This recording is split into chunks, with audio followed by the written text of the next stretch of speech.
Hello friends, যে খাতাটিকে আপনারা দেখতে পাচ্ছেন, এই খাতাটিকে আমি এখন দোকান থেকে কিনে নিয়ে এলাম। সো দোকান থেকে আপনি যে কোনো জিনিসই নতুন কিনুন না কেন, সেই জিনিসটাকে আপনাকে প্রথম দেখতে ইচ্ছে করবে জিনিসটা কী রকমের রয়েছে। সো আমি যখন খাতাটাকে দেখি, এখানে আমি দেখতে পাই যে ১৭২ পেজেস লেখা রয়েছে।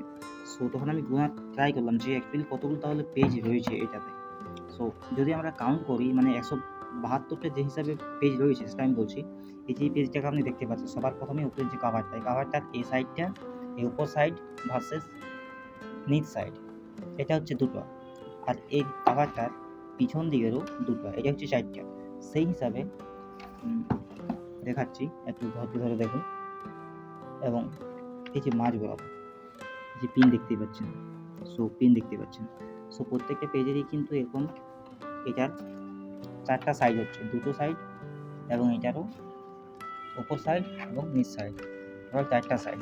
এই ৪টা সাইড এইভাবে হিসাব করে টোটাল কিন্তু ১৭২টা এখানে পেজ রয়েছে, এবং সেই হিসাবে ১৭২টা পেজ রয়েছে। কিন্তু অ্যাকচুয়ালি যদি এই মাঝ বরাবর আমরা দেখি যে এক সাইডে কতগুলো পাতা রয়েছে, তাহলে এইখানটার থেকে অ্যাকচুয়ালি দিকে রয়েছে তোমার ৪৩টা। এক সাইডে টোটাল ৪৩টা রয়েছে এই কাভারটা সহ।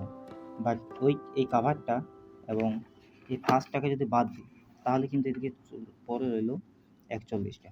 সো এটাতে কিন্তু টোটাল এক সাইডে পেজ রয়েছে ৪১টা।